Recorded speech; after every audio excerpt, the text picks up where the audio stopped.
Hi everyone, welcome again in KBC Keshav Banu classes में आपका बहुत बहुत स्वागत है। जैसे कि आप सबको पता है 12 घंटे लगातार आपकी क्लासेस लग रही है केशव बानू क्लासेस के यूट्यूब चैनल पे। तो देखिए साहब, यहाँ पे अब जो हम करने वाले हैं भारतीय संविधान के आपके अति महत्वपूर्ण, भाई साहब इससे कुछ ज्यादा आ ही नहीं सकता। इसको पूरा पढ़ लिया तो ये आपके लिए एकदम रामबाण सिद्ध होगा। भारतीय संविधान के अति महत्वपूर्ण 100 क्वेश्चन करने वाले हैं, जिसमें कंप्लीट कर लेंगे विथ व्याख्या, आपको अच्छे से बताने वाला हूं। तो क्वेश्चन नंबर फर्स्ट करते हैं, उसके बाद मैं आपको बताऊंगा पीडीएफ और कहां मिल सकती है। तो पीडीएफ और मैं बता देता हूं साहब, आपको इतने सारी पटवारी प्रैक्टिस नोट्स में, जिसमें गणित, रीजनिंग, भारतीय इतिहास, भारतीय संविधान, जीके, इससे रिलेटेड बहुत सारी चीजें आपको मिलेंगी साहब। ये तो बहुत कम बताइए मैंने। आप अगर ये लेना चाहें तो अभी इसकी फीस 150 से 150 काट करके ओनली 20 रुपए कर दी गई है। चाहिए नोट्स तो आप 70 148 31 463 पे देख सकते हैं। ठीक है साहब, 70 148 31 463 पे। ठीक है, चलें अब फटाफट चलते हैं साहब। सूची फर्स्ट और सेकंड को सम्मिलित कीजिए। देखिए साहब, जो विनियम अधिनियम है पिट्स इंडिया एक्ट है, चार्टर्स अधिनियम है, चार्टर अधिनियम 1833 है। अब आपको सबके बारे में थोड़ा थोड़ा पता होना चाहिए। जो विनियम अधिनियम 1773 है, इसके द्वारा कलकत्ता में सर्वोच्च न्यायालय की स्थापना की गई थी, है ना। इसके द्वारा सर्वोच्च न्यायालय की स्थापना की गई, तो इसका आंसर हो जाएगा ये। Pitt's India Act, Pitt's India Act के द्वारा कंपनी के राजनीतिक व व्यवहारिक क्रियाकलापों को अलग कर दिया गया। राजनीतिक क्रियाकलापों के नियंत्रण में परीक्षण हेतु इंग्लैंड में 6 सदस्यों के नियंत्रक मंडल की स्थापना की गई थी। अब आप देख सकते हो इसके हिसाब से नियंत्रण परिषद की क्या हुई, स्थापना हो गई। ठीक है साहब, तो जो अपना एक आंसर है, वो एक आंसर क्या हो जाएगा, सेकंड या पीटर्स, समझ गए आप। चार्टर अधिनियम, अरे वाह वाह साहब, ये भी इंपॉर्टेंट है। चार्टर अधिनियम, चार्टर अधिनियम 1813 के द्वारा ईसाई मिशनरियों को भारतीय में धर्म प्रचार की अनुमति दे दी गई। भारत में शिक्षा के लिए प्रतिवर्ष 1 लाख रुपए खर्च करने का प्रावधान भी किया गया था। तो चार्टर्स का किन से है, ईसाइयों से है। बाका चार्टर अधिनियम 1833 ये अलग है। इसके द्वारा बंगाल के गवर्नर जनरल को भारत का गवर्नर जनरल बना दिया गया। इस अधिनियम द्वारा विधि के बनाने के लिए गवर्नर जनरल की परिषद में एक विविध सदस्य, है ना, जो कौन नियुक्त हुआ था, लॉर्ड मकले नियुक्त हुआ था। यह इसका आंसर आ गया, समझ में आ गया साहब। अब आंसर आप बना लीजिएगा, अब इसमें हम ज्यादा नहीं जाएंगे। क्वेश्चन नंबर सेकंड देखिए, निम्न में से किस अधिनियम के फलस्वरूप बर्मा को भारत से पृथक किया गया था। बर्मा को भारत से पृथक करने वाला जो अधिनियम था वो था 35 वाला, गवर्नमेंट ऑफ इंडिया एक्ट 1935।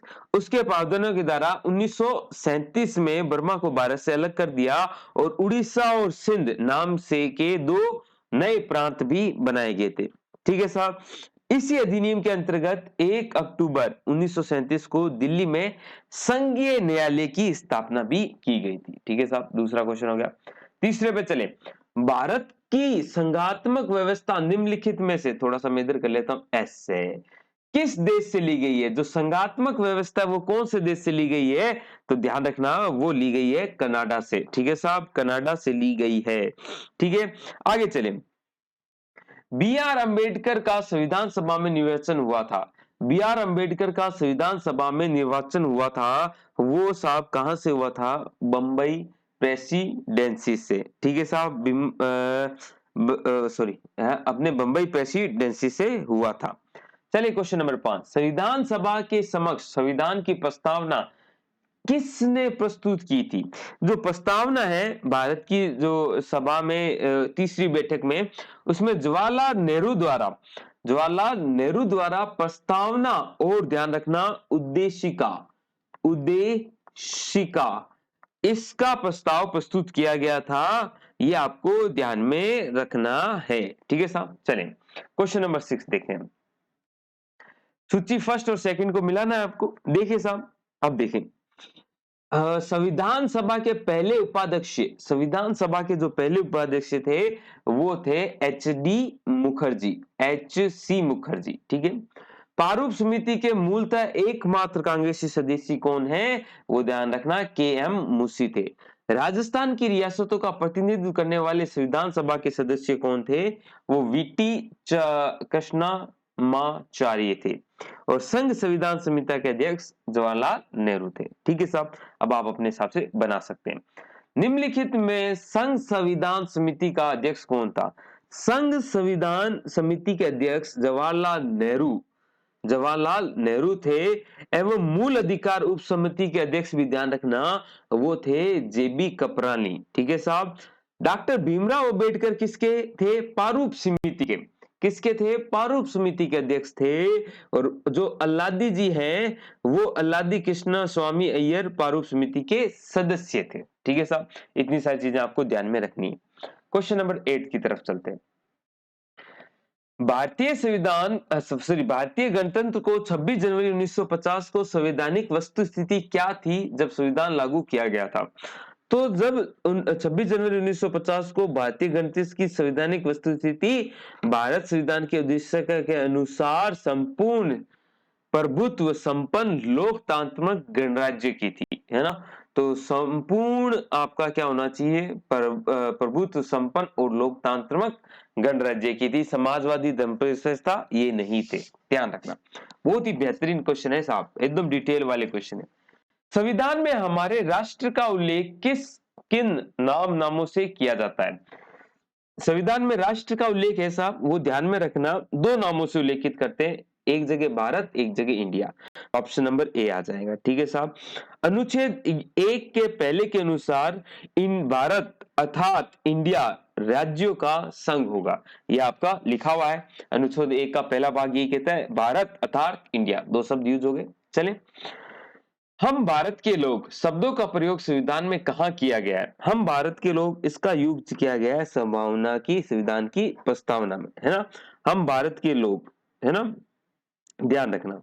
आगे चलें, क्वेश्चन नंबर 11 की तरफ देखें। निम्नलिखित कथनों पर विचार कीजिए। आपके सामने जो कथन है उसमें से सत्य कथन बताने।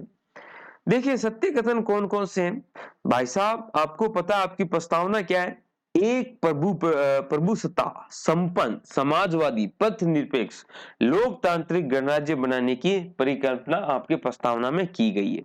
तो देखें, भारत लोकतांत्रिक राज्य व्यवस्था है, ये भी सही है।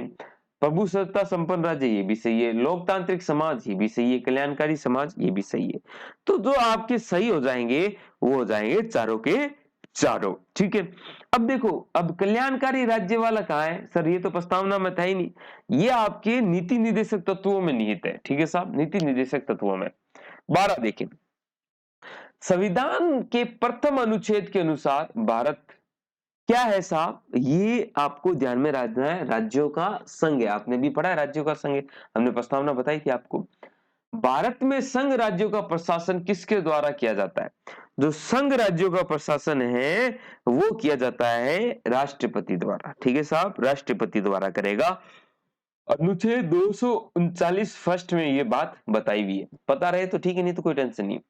राज्य पुनर्गठन आयोग ने 1 नवंबर 1956 को कितने राज्यों और कितने संघ राज्य का गठन किया था? तो ध्यान रखना, कितने राज्य थे साहब? 14 तो राज्य थे और 6 संघ राज्य थे। ठीक है साहब, ध्यान रखना, आपको ध्यान में रखना ही। चले आगे, क्वेश्चन नंबर हम 15 पे चलते हैं। भारत में कितने संघ शासित प्रदेश हैं? भारत में कुल आपके जो है वो 9, इसका आपका आंसर हो जाएगा डी, 9 संघ शासित प्रदेश हैं। ठीक है साहब, कौन कौन से? चंडीगढ़ हो गया, दिल्ली हो गया, दमन एवं दीव हो गया, दादर व नागर की हवेली, लक्षद्वीप, अंडमान निकोबार द्वीप समूह, पुडुचेरी, जम्मू कश्मीर और लद्दाख। ठीक है साहब, ध्यान में रख लेना इनको। अब देखो आगे देखें, वर्तमान में राज्यों की संख्या भी ध्यान रखें 28 है। ठीक है साहब, चले आगे चले। जम्मू कश्मीर राज्य के पूर्ण गठन के पश्चात भारत में राज्यों की कुल संख्या कितनी हो गई? पूर्ण गठन के बाद जो राज्यों की संख्या होगी, हमने अभी बताया था कितनी होगी, 28 हो गई है। ठीक है साहब, ये भी इंपॉर्टेंट है। 17, निम्नलिखित राज्यों की स्थापना का सही आरोही क्रम है। आरोही क्रम है, आपसे पूछा गया है। तो देखो, पहला आपको ध्यान में रखना है नागालैंड, नागालैंड। नागालैंड के बारे में क्या ध्यान रखोगे साहब? ये आपको बता दूं 1963 में हुआ था। तब 1 दिसंबर 1963। मेघालय 72 में हुआ था अपना 21 जनवरी 72 में, ये 75 में हुआ था सिक्किम, 16 मई 1975, और अरुणाचल प्रदेश 87 में हुआ था अपना 20 फरवरी 1947, ठीक है सर, 87। भारत का कौन सा भाग नागरिकता से संबंधित है? तो ध्यान रखना, भाग सेकंड नागरिकता से संबंधित है ना। इसमें अनुच्छेद 5 से लेकर 11 नागरिकता का उल्लेख किया गया है, ठीक है साहब। चलिए अगला देखें, भारत संविधान नागरिकता प्रदान करता है। भारतीय संविधान नागरिकता कैसे प्रदान करता है? जन्म के आधार पर, हाँ साहब। निवास के आधार पर, हाँ। देश के आधार पर, उपयुक्त सभी, है ना। चलो साहब, किस देश में दोहरी नागरिकता का सिद्धांत स्वीकार किया गया है? तो वो ध्यान रखना, संयुक्त राज्य अमेरिका ने स्वीकार किया हुआ है। ये भी आपसे पूछा जा सकता है। क्वेश्चन नंबर 21 पे चलते हैं। भारतीय संविधान के किस भाग में नागरिकों के मौलिक अधिकारों का उल्लेख है? बहुत ही इंपॉर्टेंट है। मौलिक अधिकारों का जो उल्लेख है साहब, वो कौन से भाग में है?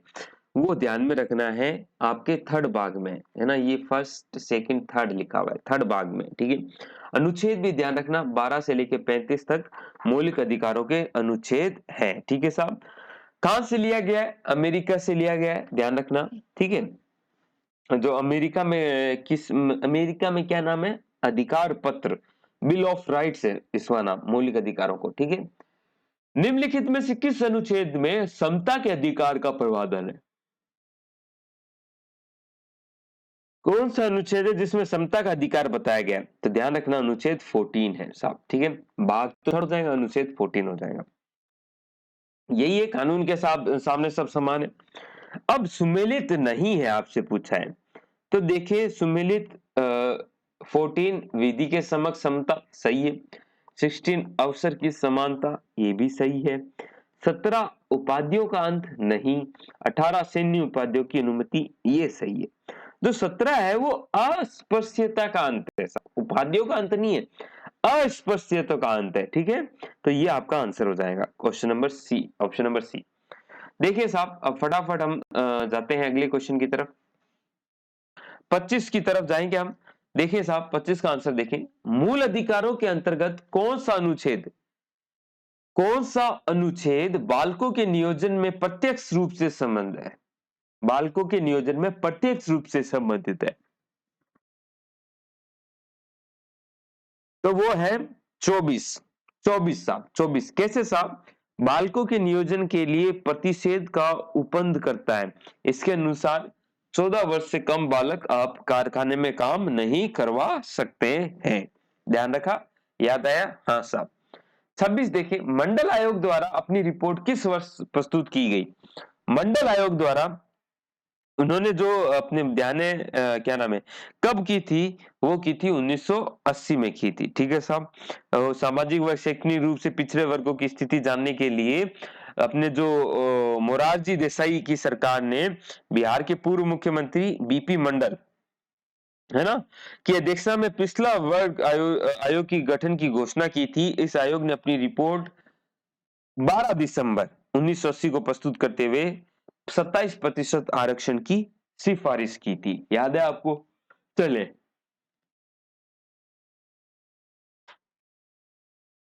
देखें साहब, मौलिक अधिकार निलंबित किए जा सकते हैं। मौलिक अधिकारों को निलंबित करने का जो अधिकार है वो किसको है? राष्ट्रपति को, ठीक है। मूल अधिकारों का निलंबन दो प्रकार से होता है, ध्यान रखें। देखो, एक तो अनुच्छेद कौन सा 358 है, उसके अनुसार कैसे हो सकता है? युद्ध और बाहरी आक्रमण है, उसके टाइम में हो सकता है, ठीक है साहब। कारण भारत और उसके क्षेत्र पर आपातकालीन प्रभाव हो तो अनुच्छेद 19 में उल्लेखित मूल अधिकार स्वतः ही क्या हो जाते हैं? निलंबित हो जाते हैं। और 359 क्या कहता है? राष्ट्रपति को यह अधिकार प्रदान है कि आपातकाल के टाइम 20 और 21 को छोड़, 20 और 21 को छोड़, अनुच्छेद 20 और 21 को छोड़कर अन्य किसी भी मूल अधिकार का प्रवर्तन को निलंबित कर सकता है कौन? राष्ट्रपति। ध्यान रखना इस चीज को, ठीक है। चलिए साहब, 28 नंबर क्वेश्चन देखिए। निम्नलिखित में से किसको संविधान द्वारा मौलिक अधिकारों के संरक्षण की शक्ति दी गई है? मौलिक अधिकारों के संरक्षण की शक्ति और किसी को नहीं साहब, सर्वोच्च न्यायालय व उच्च न्यायालय को दी गई है, ठीक है साहब। आपको पता है भारतीय संविधान में मौलिक अधिकारों के उल्लंघन के विरुद्ध अनुच्छेद 32 में संवैधानिक उपचारों का अधिकार दिया गया है। ठीक है साहब, चलें आगे बात करते हैं। क्वेश्चन नंबर आगे हम बात करते हैं 29 की। निम्नलिखित 28 के बाद 29 की गणना है। उच्चतम न्यायालय के अनुसार निजी भवनों के ऊपर राष्ट्रीय ध्वज फहराना संविधान के किस अनुच्छेद के अंतर्गत सम्मिलित किया गया है? तो राष्ट्रीय भवनों पर जो राष्ट्रीय ध्वज फहराना है वो कौन से, वो है अनुच्छेद 19(1) या 19 का जिसे कहते हैं। ठीक है साहब, ये भाई साहब ध्यान रखना इंपॉर्टेंट है। ठीक है, चलो आगे देखिए 30 नंबर, आगे देखते हैं 30 नंबर। भारतीय संविधान में राज्य के नीति निर्देशक तत्वों की संकल्पना कहां से ली गई है? वो ध्यान रखना है, आपकी आयरलैंड से ली गई है। ठीक है साहब। कल्याणकारी राज्य का क्या उद्देश्य है? कल्याणकारी राज्य की उद्देश्य सिंपल सा सही है, अधिकतम लोगों तक अधिकतम कल्याण को सुनिश्चित करना, है ना, ये इसका मकसद है। मूल कर्तव्यों का वर्णन संविधान के किस अनुच्छेद में है? मूल कर्तव्यों का जो है वो है अनुच्छेद 51 का। ठीक है साहब। मूल संविधान में नागरिकों के मूल कर्तव्यों का उल्लेख नहीं था। इसे सरदार स्वर्ण सिंह की समिति के सिफारिशों के आधार पर 42वें संविधान संशोधन अधिनियम 1976 के द्वारा एक नया भाग 4 में अनुच्छेद 51 क में जोड़कर नागरिकों को 10 मूल कर्तव्यों को शामिल किया गया। 11वां जो मूल कर्तव्य है वो 86वें संविधान संशोधन में आया था, 2002 में जोड़ा गया था। अब वर्तमान में कितने मूल कर्तव्य हैं? 11 मूल कर्तव्य हैं। और मूल कर्तव्यों को कहां से लिया गया है ये ध्यान रखना, रूस से लिया गया है। तो कितने सारे क्वेश्चन करा दिए आपको, इससे बाहर क्या आएगा बताओ? 34 हो गया। देखिए हम 34 नंबर, 33 देख लेते हैं पहले। समान नागरिक संहिता किस राज्य में लागू है? समान नागरिक संहिता और कहीं नहीं साहब, गोवा में लागू है। ठीक है साहब, गोवा में लागू है।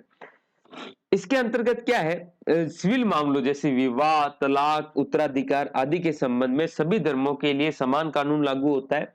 भारत के गोवा राज्य में समान नागरिक संहिता लागू है। भारत संविधान अनुच्छेद 44 के अंतर्गत सभी नागरिकों को समान सिविल संहिता प्रदान है। ठीक है साहब, चलें क्वेश्चन नंबर हम देखते हैं 34। भारतीय संविधान के किस अनुच्छेद में राज्य को ग्राम पंचायत गठनों का निर्देश दिया गया है? कौन सा अनुच्छेद है जो ये बताता है? तो ध्यान रखना अनुच्छेद 40 है। ठीक है साहब, अनुच्छेद 40 में ग्राम पंचायतों के गठन का प्रावधान है। ठीक है साहब, इसके अंतर्गत राज्य ग्राम पंचायतों के गठन के लिए आवश्यक कदम उठाएगा, वह ऐसी शक्तियां व अधिकार प्रदान करेगा जो स्वायत्त सेल्फ गवर्नमेंट की इकाइयों के रूप में कार्य करना आवश्यक हो। ठीक है। भारतीय संविधान अनुच्छेद 43 का में उद्योगों के प्रबंधन में श्रमिकों की भागीदारी किससे संबंधित है? तो श्रमिकों की भागीदारी है वो साहब राज्य के नीति निर्देशक सिद्धांतों से संबंधित है। ठीक है साहब। राज्य में किसी उद्योग में लगे हुए उपक्रमों संगठनों के प्रबंधन में कर्मकारों का भाग लेना सुनिश्चित करने के लिए कदम उठाएगा। इसे 42वें संविधान संशोधन अधिनियम 1976 द्वारा राज्य के नीति निर्देशक तत्वों में जोड़ा गया था। राष्ट्रपति के निर्वाचक मंडल के सदस्य क्या होते हैं? निर्वाचक मंडल के जो सदस्य होते हैं वो कौन होते हैं? फटाफट बताइए, आंसर सोचिए। वो इसका आंसर है ऑप्शन नंबर डी, 1, 3 और 4। देखें संविधान के अनुच्छेद 54 के अनुसार राष्ट्रपति निर्वाचन ऐसे निर्वाचन मंडल के द्वारा किया जाएगा जिसमें संसद के दोनों सदनों के निर्वाचित सदस्य और राज्यों के विधानसभाओं के निर्वाचित सदस्य तथा दिल्ली और पुडुचेरी विधानसभाओं के निर्वाचित सदस्य सम्मिलित होंगे। ये जो दिल्ली और पुडुचेरी वाला है वो 70वें संविधान संशोधन में जोड़ा गया था। चलिए साहब क्वेश्चन नंबर 36 से 37 करें। भारत सरकार का संवैधानिक अध्यक्ष कौन है? भारत सरकार का संवैधानिक अध्यक्ष और कोई नहीं साहब, राष्ट्रपति है। ठीक है साहब, राष्ट्रपति है ना, सर्वोच्च कमांडर यही होता है। 38 में देखें भारत के उपराष्ट्रपति का चुनाव किया जाता है। उपराष्ट्रपति का चुनाव है वो संसद के सदस्यों के द्वारा किया जाता है ना। और कैसा होता है ये भी पूछ लिया जाता है ना। संसद के दोनों सदनों के सभी सदस्य मिलकर करते हैं अनुपातिक अनुपातिक प्रतिनिधित्व पद्धति के अनुसार एकल संक्रमणीय सिंगल ट्रांसफरेबल वोट पद्धति द्वारा किया जाता है। भारत के राष्ट्रपति पर महाभियोग चलाया जा सकता है। किसके द्वारा चलाया जा सकता है? संसद के द्वारा चलाया जा सकता है। ठीक है साहब, ध्यान रखना। आगे चलें, 40 में चलें। भारत का राष्ट्रपति किसका एक अभिन्न अंग है? भारत का राष्ट्रपति साहब संसद का एक अभिन्न अंग है। किसका एक अभिन्न अंग है? संसद का एक अभिन्न अंग है। ठीक है साहब, राष्ट्रपति और दोनों सदन मिलकर ही क्या बनाते हैं? संसद बनाते हैं। ठीक है, चलो। राष्ट्रपति का अध्यादेश कितनी अवधि के लिए लागू रहता है? जो राष्ट्रपति का अध्यादेश है वो लागू रहता है साहब 6 माह के लिए। 6 माह के लिए लागू रहता है राष्ट्रपति का अध्यादेश। ठीक है, अनुच्छेद 123 के अनुसार। ठीक है, अध्यादेश देने की वो ताकत है किसमें? राष्ट्रपति में, है ना। किस टाइम करता है? जब कोई सदन, एक सदन या दोनों सदन सत्र में ना हो, तब वो अध्यादेश दे सकता है। यदि राष्ट्रपति का विश्वास हो जाता है कि ऐसी परिस्थितियां विद्यमान है, तुरंत कार्य करना बहुत आवश्यक है, तो अध्यादेश 6 महीने के लिए लागू होता है। परंतु संसद के सत्र प्रारंभ होने के 6 सप्ताह के अंदर अंदर, सत्र चालू हो गए, 6 सप्ताह के अंदर इसको स्वीकार करने वाला प्रस्ताव पारित करना होता है। अगर पारित हो जाए तो अधिनियम बन जाता है। ठीक है साहब, भारतीय संविधान में संसदीय शासन प्रणाली किस देश से ली गई है? तो ये आपकी ली गई है साहब ब्रिटेन के संविधान से। मंत्रिपरिषद में शामिल नहीं है। मंत्रिपरिषद में कौन शामिल नहीं है? मंत्रिपरिषद में साहब कौन शामिल नहीं है? बंदा कौन शामिल नहीं है? कैबिनेट सचिव शामिल नहीं है। ठीक है साहब, कैबिनेट सचिव शामिल नहीं है। मंत्रिपरिषद में साहब आपसे पूछा है, प्रधानमंत्री होता है, कैबिनेट मंत्री होता है, राज्य मंत्री होता है, स्वतंत्र प्रभावी भी होता है, उप मंत्री भी होता है। ठीक है साहब, चलें क्वेश्चन नंबर 46 कर लिया गया। चलो पहले 43 करें। लोकसभा के निर्वाचन सदस्यों की अधिकतम संख्या कितनी होगी? निर्वाचित सदस्य अधिकतम कितने हो सकते हैं? वो अनुच्छेद 81 के अनुसार अधिकतम कितने हो सकते हैं? 552। 552 साहब, 552। तो ऑप्शन में कभी मिल जाए तो ये भी देख लेना, जिसमें लोकसभा निर्वाचित सदस्यों की संख्या देखो, अपन को अधिकतम संख्या जो है वो 552 है। ठीक है साहब, अधिकतम संख्या। निर्वाचित पूछा है ना इसने, तो निर्वाचित होते हैं 550, जिसमें से राज्य 530 करता है और केंद्र प्रशासित राज्य 20 बनाते हैं। ठीक है साहब, तो यहां तो आंसर 550 आ जाएगा। कुल निर्वाचित नहीं है, अधिकतम नहीं पूछा, निर्वाचित पूछा है। ठीक है साहब, 44। राज्य सरकार के सदस्यों का कार्यकाल कितने वर्षों के लिए होता है? तो हमें पता है 6 वर्षों के लिए होता है। ठीक है साहब, चलिए। भारत के नियतक व महालेखा परीक्षक की नियुक्ति कौन करता है? केक की जो नियुक्ति है साहब और कोई नहीं करता, करने वाला राष्ट्रपति ही होता है। ठीक है साहब, ध्यान रखना इसका, इंपॉर्टेंट है। ठीक है साहब, चलें 46 में हमने देख लिया था। 47। प्राक्कलन समिति संसद के किस सदन के सदस्यों से गठित की जाती है? जो प्राक्कलन समिति है एक स्थायी और सबसे बड़ी संसदीय समिति है, ध्यान रखना, जिसमें कितने सदस्य होते हैं? 30 सदस्य होते हैं। इसके सभी सदस्य लोकसभा से चुने जाते हैं। किससे?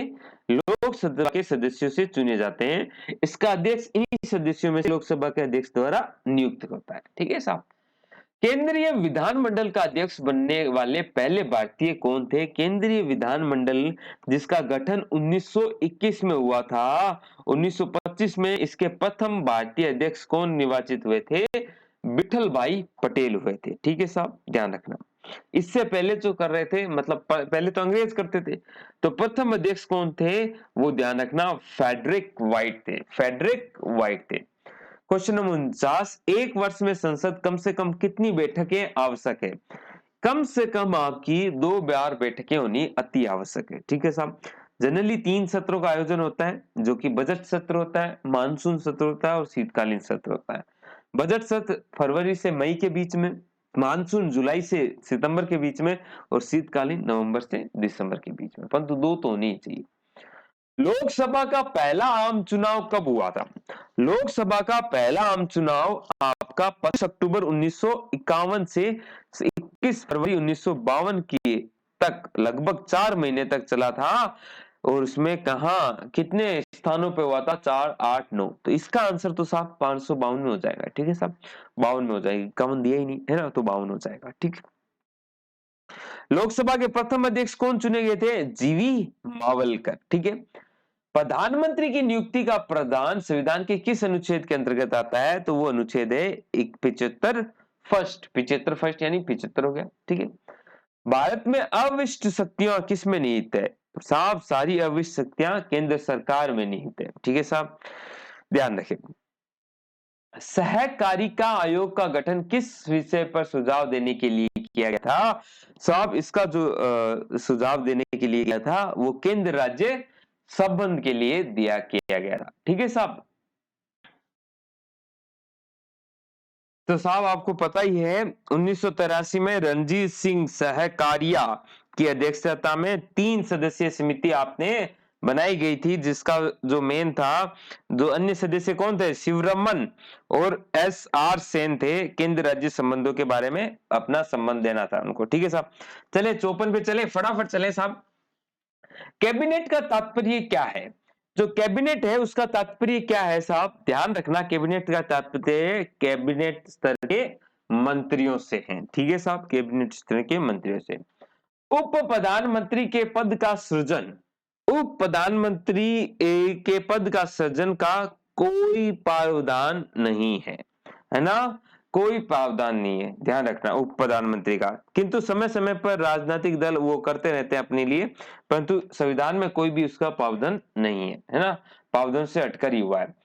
राज्य सरकार का संवैधानिक प्रमुख कौन होता है? राज्य सरकार का संवैधानिक प्रमुख कौन होगा? राज्यपाल होगा। जैसे केंद्र का कौन है? राष्ट्रपति, ये राज्यपाल हो जाएगा। संविधान के किस अनुच्छेद द्वारा राज्यपाल राष्ट्रपति के विचार के लिए किसी विधेयक को आरक्षित रख सकता है?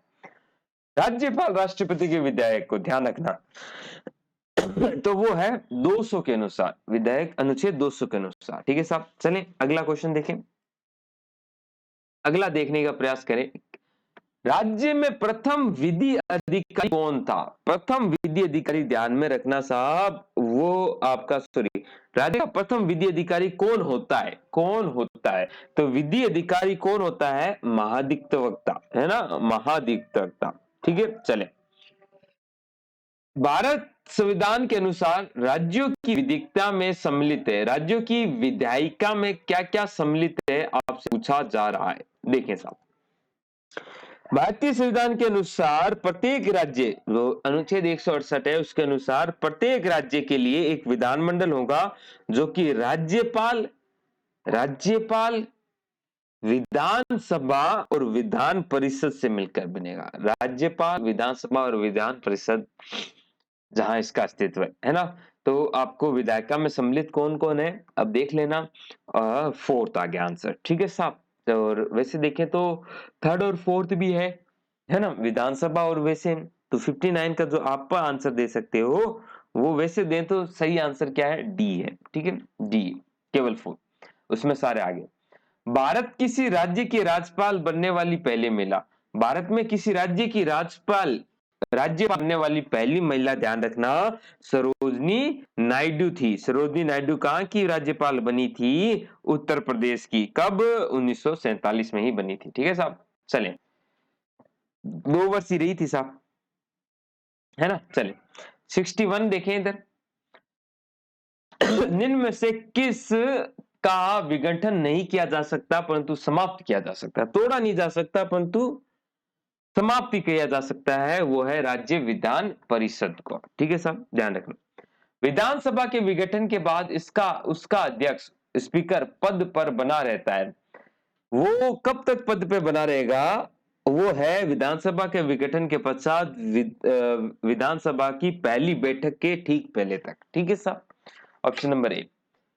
भारत के किस राज्य में सर्वप्रथम महिला मुख्यमंत्री बनी थी? पहली महिला मुख्यमंत्री साहब कहां की बनी थी? वो बनी थी उत्तर प्रदेश की। कौन बनी थी? सुचेता कृपलानी। ठीक है साहब। राज्यपाल तो कौन है? सरोजनी नायडू। और मुख्यमंत्री कौन है?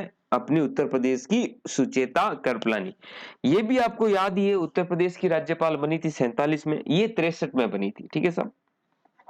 चले, जम्मू कश्मीर के मुख्यमंत्री का कार्यकाल होता है, जम्मू कश्मीर के जो मुख्यमंत्री है उसका जो कार्यकाल होता है वो आपको देखना है 6 वर्ष होता है। ठीक है साहब। चलो, वह राज्य जहां विधान परिषद नहीं है, वह राज्य जहां विधान परिषद नहीं है वो कौन सा है, वो है राजस्थान। राजस्थान, ठीक है साहब, राजस्थान में अपने विधान परिषद नहीं है। ठीक है साहब। 7 राज्यों में विधान परिषद है, जम्मू कश्मीर, बिहार, महाराष्ट्र, कर्नाटक, उत्तर प्रदेश, आंध्र प्रदेश और तेलंगाना। ठीक है साहब, राजस्थान में नहीं है। चले 66 में देखें, राज्य विधानसभा के सदस्यों की अधिकतम निर्धारित संख्या कितनी होगी, तो इसका हो जाएगा 500। ठीक है, ऑप्शन नंबर सी। 47 में जाए, राज्य में धन विधेयक प्रस्तुत किया जा सकता है। ये जो धन विधेयक है ना बहुत इंपॉर्टेंट है, केवल विधानसभा के द्वारा ही प्रस्तुत किया जा सकता है। ठीक है साहब। संविधान में 198 अनुच्छेद के अनुसार धन विधेयक विधान परिषद में ही विधान परिषद में प्रस्तुत नहीं किया जा सकता। ठीक है साहब। तो करेगा कौन, केवल विधानसभा करेंगी। चले इधर 68 देखें, विधायी शक्तियों का केंद्र तथा राज्यों के मध्य वितरण का उल्लेख निम्न में से किस अनुसूची में किया जाता है, वो अनुसूची आपको ध्यान में रखनी है, 7वीं है। ठीक है साहब, 7वीं अनुसूची है। संघ तथा राज्यों के मध्य वित्तीय संबंधों की विवेचना की गई है। तो ध्यान रखना, वित्तीय विवेचनों की जो वो है वो 68 से लेकर 93 के बीच में। याद रहे तो अच्छी बात है, नहीं तो पूछ ले तो ध्यान रखे। क्षेत्रीय परिषदों का सृजन हुआ है, क्षेत्रीय परिषदों का जो सर्जन हुआ है वो हुआ है संसदीय कानून द्वारा। 1956 में 5 क्षेत्रीय परिषदों का स्थापना की गई थी, दक्षिण, उत्तर, मध्य, पूर्व और पश्चिम। ठीक है। इसके अतिरिक्त उत्तर पूर्व के लिए 6ठी क्षेत्रीय परिषद की स्थापना 71 में की गई। प्रत्येक क्षेत्रीय परिषद का अध्यक्ष, ध्यान रखना, केंद्रीय गृह मंत्री होता है। 71 नंबर क्वेश्चन पे चलते हैं साहब। तो ओके गाइस, अगला क्वेश्चन देखें। क्वेश्चन देखें, भारत में उच्चतम न्यायालय के न्यायाधीश नियुक्त होने के लिए निम्नलिखित में से कौन सी अर्हता अनिवार्य नहीं है, मतलब कौन सी कंडीशन आपके लिए जरूरी नहीं है किसके लिए, उच्चतम न्यायालय के न्यायाधीश नियुक्त होने के लिए। तो वो है साहब कि आयु कम से कम 35 वर्ष होनी चाहिए, ये जरूरी नहीं है। बाकी भारतीय नागरिक होना चाहिए, 2 या 2 से अधिक उच्च न्यायालयों में कम से कम 10 वर्ष की अधिवक्ता रह चुका हो, वह प्रारंभिक ये तो होना ही चाहिए कि विधि का ज्ञाता तो होना ही चाहिए। ठीक है साहब। तो ये सब बताया हुआ है अनुच्छेद 124 के 3वें अनुसार, किसी भी व्यक्ति को सर्वोच्च न्यायालय का न्यायाधीश नियुक्त होने के लिए भारत का नागरिक होना पड़ेगा। उच्च न्यायालय में कम से कम 5 वर्ष तक तो न्यायाधीश रहना चाहिए, 2 या अधिक। ठीक है साहब।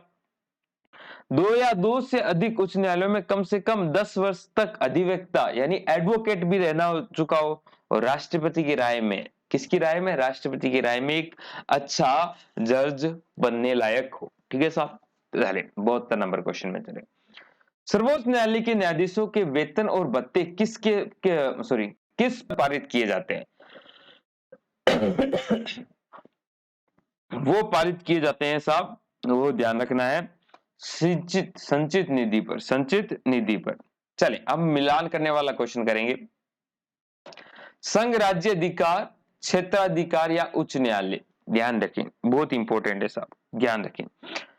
पंडुचेरी है, उसका जो अपना उच्च न्यायालय है वो कौन सा लगता है साहब, आपको ध्यान में रखना है मद्रास, मद्रास उच्च न्यायालय। ठीक है साहब। अंडमान और निकोबार द्वीप समूह, इसके लिए जो है वो कलकत्ता वाला लगता है साहब। ठीक है साहब।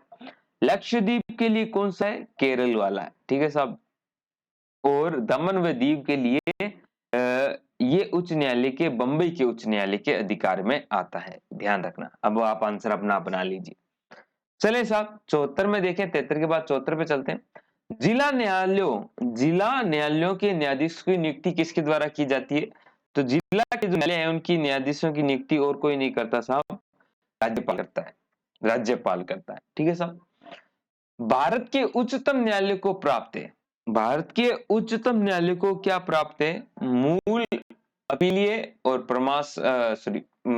परामर्श क्षेत्राधिकार। ठीक है साहब, ये आपको ध्यान रखना है। उच्च न्यायालय को भारतीय संविधान द्वारा व्यापक क्षेत्र अधिकार प्रदान किया गया है। मूल क्षेत्राधिकार भी क्या है, अपीलीय क्षेत्राधिकार भी क्या है ना, सलाहकार्य भी, यानी जो परामर्श वाला है वो भी उनको दिया गया है। ठीक है साहब। निम्नलिखित में से किसे अभिलेख न्यायालय कहा जाता है, किसे अभिलेख न्यायालय कहा जाता है?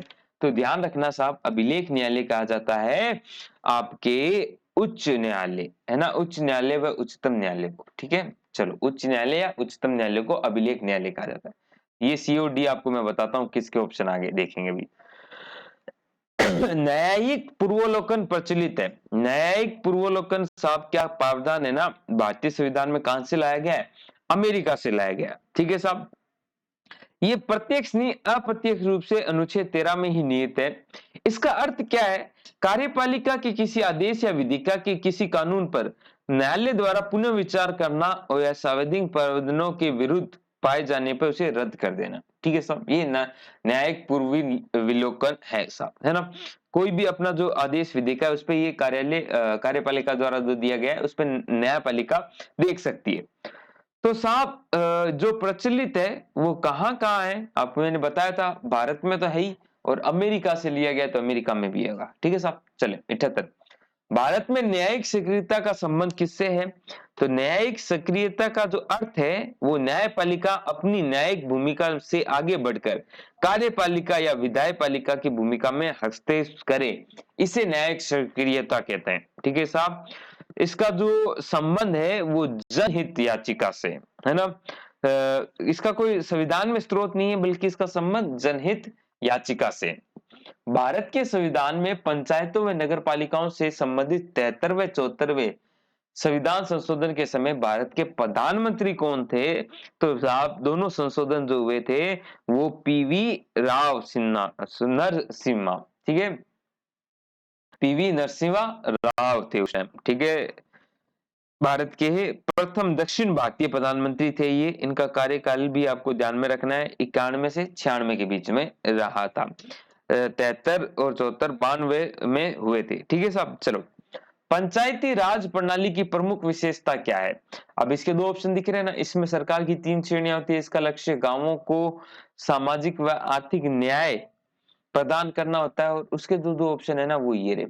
जिला परिषद व इसके सदस्य के रूप में कुछ सांसद होते हैं या उपयुक्त सभी कथन सत्य हैं? तो ध्यान रखना, उपयुक्त सारे ही कथन इसके सत्य हैं। ठीक है। भारत में पंचायती राज व्यवस्था लागू करने वाला प्रथम राज्य कौन सा था? ये भी आपको ध्यान में रखना है, राजस्थान था, इसलिए महत्वपूर्ण हो जाता है। कब की थी? 2 अक्टूबर को की थी। कब? 1959 में। ठीक है साहब। जवाहरलाल नेहरू ने नागौर जिले में पंचायती राज का प्रारंभ किया था। कहां किया था साहब? नागौर जिले में। अब इतना डिटेल में बता दिया, आप गलत मत करना। ठीक है साहब। इसके पश्चात किसने किया था? आंध्र प्रदेश ने। ठीक है साहब, पंचायती राज करने वाला दूसरा हो गया। अशोक मेहता समिति ने पंचायती राज के लिए किस प्रतिमान या मॉडल की अनुप्रशंसा की थी? तो साहब पंचायती राज की कमियों के लिए ये एक समिति बनाई गई थी, उसने द्विस्तरीय मॉडल दिया था। ठीक है साहब। अनुशासन की थी, जिसमें प्रथम स्तर पर मंडल पंचायत, जिसमें 15-20 गांव होते हैं, तथा द्वितीय स्तर पर जिला परिषद शामिल होंगी। ठीक है साहब। लोकतांत्रिक विकेंद्रीकरण का आशय क्या है? इसका आशय साहब सिंपल सा है, स्थानीय सरकार से, ठीक है, स्थानीय सुशासन है की स्थापना करना है, जिसने स्थानीय विषयों में संबंधित निर्णयों में स्थानीय जनता सक्रिय होकर भागीदारी ले सके। लोकतांत्रिक विकेंद्रीकरण का ये मतलब है। त्रिस्तरीय पंचायती राज तंत्र में शामिल है। त्रिस्तरीय में कौन कौन शामिल है? ध्यान रखना, ग्राम पंचायत है, ब्लॉक व पंचायत समिति है, और जिला परिषद है। ठीक है साहब, ध्यान रखना। आपको पता होना चाहिए जो द्विस्तरीय है वो कहाँ है, और एक स्तरीय कहाँ है, और सबसे ज्यादा 4 स्तरीय, जिसमें ग्राम पंचायत, अंचल पंचायत, आंचलिक परिषद, जिला परिषद, जो कहाँ है? पश्चिम बंगाल में है। पश्चिम बंगाल में है। ठीक है साहब, ये आपको ध्यान में रखना है। ठीक है। चलो, राजस्थान में 3 स्तरीय, ध्यान रखना, है ना। चलो, सब जगह अलग अलग, कहीं एक स्तरीय कहीं द्विस्तरीय, है ना। एक स्तरीय तो ग्राम पंचायत, द्विस्तरीय तो ग्राम पंचायत और ग्राम पंचायत समिति, और त्रिस्तरीय बता दिया, चार स्थिति बता दिया। 85 नंबर क्वेश्चन देखें। राष्ट्रीय राजनीतिक दल वह होता है जो कुल वैध मतों का 6% प्राप्त कर लिया हो। 6% प्राप्त कर लिया हो, कहां से साहब? 4 या अधिक राज्यों में, 4 या अधिक राज्यों में, ठीक है साहब। चलिए, भारत की संसद द्वारा दल बदल विरोधी कानून किस वर्ष में पारित किया गया था? ऑप्शन ही नहीं है क्या? ऑप्शन ये रहे साहब, ऑप्शन ये रहे 1984, 85, 86 या फिर 88। तो 89 85 में किया गया था, ठीक है साहब। 52वें संविधान संशोधन के माध्यम से दल बदल एंटी डिफेक्शन लॉ का निर्माण किया गया था, है ना। साथ ही संविधान में 10वीं अनुसूची जोड़कर दल परिवर्तन के आधार पर निर्भरता के विषय में उपबंधन किए गए थे, ठीक है साहब। चलें, 87 देखिए, चुनावी आयोग किस अनुच्छेद के अंतर्गत स्थापित किया गया था? जो चुनावी आयोग है वो साहब 256 नहीं 324 के अंतर्गत लागू किया गया था। 25 जनवरी 1950 को भारतीय निर्वाचन आयोग की स्थापना की थी 1950 में। और कौन सा जनवरी था? 25 जनवरी था, ठीक है साहब, ध्यान रखिएगा। विवाह व विवाह विच्छेद, गोद लेना निम्नलिखित में से किस सूची के अंतर्गत सम्मिलित है? तो ध्यान रखना, ये सब समवर्ती सूची के अंतर्गत, सूची थर्ड समवर्ती सूची के अंतर्गत है। अब देखते हैं साहब अगले क्वेश्चन, क्वेश्चन नंबर 86। भारत की संसद द्वारा, नहीं ये तो हमने कर लिया। 79, सूची फर्स्ट और सूची सेकंड को सम्मिलित कीजिए। अगर आता है तो अच्छी बात है, नहीं तो कोई बात नहीं, है ना। देखिए, ए का 54 क्या है? प्रधानमंत्री का निर्वाचन है 54 में। तो 75 में क्या है? 75 में है साहब प्रधानमंत्री और मंत्रिपरिषद की नियुक्ति। 155 में क्या है? वही राज्यपाल की नियुक्ति। और 164 में क्या है? मुख्यमंत्री और मंत्रिपरिषद की नियुक्ति, ठीक है साहब। तो ये एकदम सिंपल सिंपल आंसर हो गया, ये तो एकदम सिंपल आंसर हो गया, ठीक है साहब।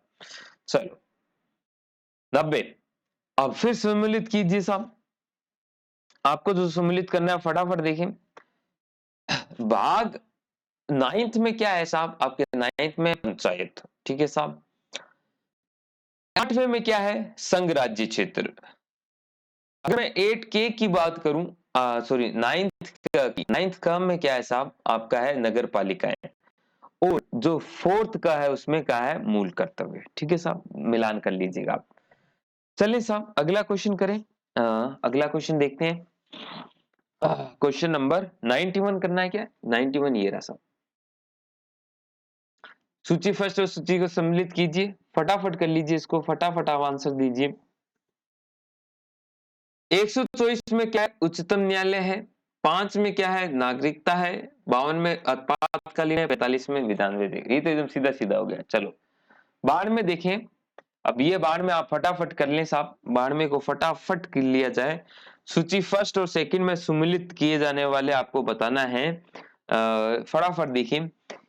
ए जो चौथी अनुसूची है उसमें क्या है साहब? राज्यसभा के बारे में, है ना। चौथी अनुसूची में राज्यसभा के स्थानों का आवंटन है।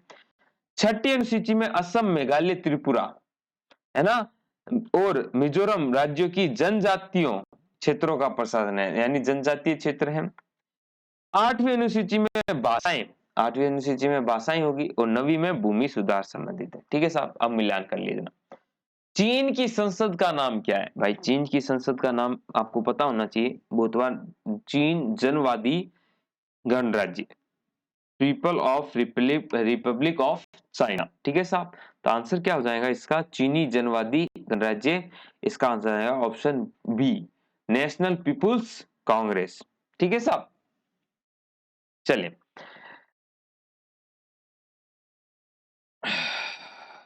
नेशनल पीपुल्स कांग्रेस है साहब चीन की संसद का नाम, ये ध्यान रखना, ठीक है। चलिए भारतीय संविधान में शामिल है, बताएं साहब फटाफट। 97 में नहीं, हम 93 में देखें पहले भारतीय संविधान में क्या क्या शामिल है, ध्यान रखना। 395 अनुच्छेद, 22 भाग और 12 अनुसूचियां। मोसाद क्या है? मोसाद कुछ नहीं है साहब, इजराइल की एजेंसी है, ठीक है साहब। मोसाद के बारे में ध्यान रखना। अंतरराष्ट्रीय न्यायालय का मुख्यालय कहाँ स्थित है? वो साहब है हैंग में स्थित है। अंतर्राष्ट्रीय न्यायालय का मुख्यालय नीदरलैंड के हैंग में स्थित है, 46 में स्थापित की गई थी। फोर्थ एसिस्ट का चतुर्थ स्तंभ है ना, उससे किसे कहा गया है, वो मीडिया कहा गया है, मीडिया को कहा गया है, ये तो पता है। अंतर्राष्ट्रीय अहिंसा दिवस कब बनाया जाता है, ये आपका बनाया जाता है 2 अक्टूबर को, गांधी जयंती को। ठीक है, फटाफट कर लेते हैं, हम छोटे मोटे क्वेश्चन है। शपथ और प्रतिज्ञान ध्यान रखना। भारत का जो राष्ट्रपति होता है उसका निष्ठापूर्वक अपने कर्तव्यों का निर्वहन व संविधान के परीक्षण, संरक्षण और प्रतिरक्षण की शपथ लेता है। तो इसका जो आंसर क्या हो जाएगा, इसका जो आंसर हो जाएगा साहब, ए का क्या हो जाएगा, भारत के संविधान है तो संविधान के प्रति श्रद्धा। सर्वोच्च न्यायालय के न्यायाधीश क्या से वो लेते हैं, वो लेते हैं साहब संविधान व विधि की मर्यादा बनाए रखेगा, संविधान व विधि की मर्यादा बनाए रखेगा। संसद के सदस्य है वो क्या लेते हैं कि भाई अपने कर्तव्यों को निष्ठापूर्वक काम करेंगे, और मंत्री के सूचना को गोपनीय रूप से लेंगे। ठीक है साहब, और लेखे, जबकि अन्य तीनों के शपथ के लिए तीसरी अनुसूची में आपको ये देखना है। ठीक है साहब, आगे आंसर डी का क्या हो गया, फर्स्ट हो गया। सो नंबर क्वेश्चन आपका फटाफट कर लेते हैं। अच्छा 98, 99, 100 है ना। अब ये अनुसूची आप ज्वाइन कर लीजिएगा, फटाफट देखें। भारत का उपराष्ट्रपति और इधर संस्थान, जो उपराष्ट्रपति है वो ध्यान रखना आपका राज्यसभा से रिलेटेड है। ठीक है साहब, राज्यसभा का पदेन सभापति होता है। ठीक है साहब, राज्यसभा का रिलेटेड है। केग है जो केग, वो आपको ध्यान में रखना है, वो भाई साहब आपकी राज्य का अधिवक्ता है ना।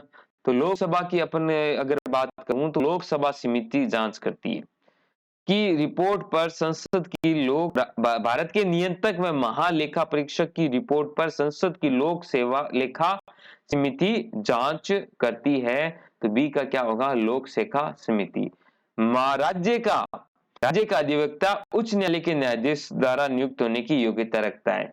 तो उच्च न्यायालय से संबंधित हो गया। भारत का महानिवादी, ये तो फिर सिंपल है, लोकसभा की बैठकों में आता है, यानी ये आ जाएगा। ठीक है साहब, चले फटाफट कर लेते हैं। 102 और 2 क्वेश्चन है। भारतीय संविधान में मान्यता प्राप्त भाषाओं की संख्या कितनी है, वो ध्यान रखना 22 है। ठीक है साहब, 22 है ना, 22 है। ठीक है, चलो भारतीय प्रेस काउंसिलिंग एक क्या है, भारतीय प्रेस काउंसिलिंग ध्यान रखना एक संवैधानिक व अर्ध न्यायिक निकाय है। ठीक है साहब, 1966 में इसको बनाया गया था। ठीक है, संसद से पारित हुई थी। तो ये कुछ क्वेश्चन थे जो आपको मैंने करा दिए हैं, आई होप आपको पसंद आए होंगे। संसद लगभग हुई है। ये नोट्स आपको 1748 31,463 पर ले सकते हैं। 20 रुपीज पे करोगे तो इस जैसी और भी मिलेंगे आपको। ठीक है, केवल यही नहीं मिलेंगे। चलो आज के लिए इतना ही, मिलता हूं नई क्लास के साथ, थोड़े से अलविदा। जय हिंद, जय भारत।